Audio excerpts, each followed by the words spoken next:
আমরা সবাই পাথর দেখেছি, পর্বতও দেখেছি, শুকনো পাতাও দেখেছি, শ্যামল বনানীও দেখেছি। কখনো ভেবেছেন পাথরের অস্তিত্ব কিন্তু ততক্ষণ পর্যন্ত যতক্ষণ সে পর্বতের গায়ে আটকে থাকে। যখন সেই পর্বত থেকে সেই পাথর ভিন্ন হয়ে যায় ও নিজের অস্তিত্ব হারিয়ে ফেলে। আস্তে আস্তে কখনো পাথর কেটে বা কখনো পিষ্ট হয়ে সেই পাথর আস্তে আস্তে মাটিতে পরিণত হয় এবং পূর্ণরূপে নিজের অস্তিত্ব হারিয়ে ফেলে। এটাই পাতার সাথেও হয়। এই পাতা যতক্ষণ গাছের ডালের সাথে যুক্ত ততক্ষণ তার অস্তিত্ব থাকে।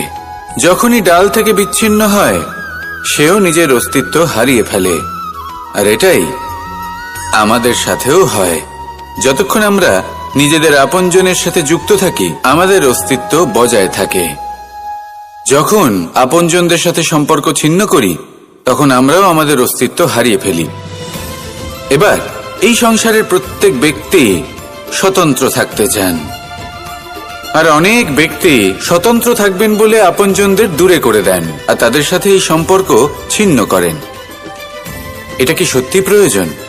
আপনজনদের সাথে সম্পর্ক ছিন্ন করে নিজের অস্তিত্ব হারিয়ে ফেলা প্রয়োজনীয়, নাকি আপনজনদের সাথে সম্পর্ক বজায় রেখে নিজেদের স্বতন্ত্র করে রাখা সেটা আবশ্যক?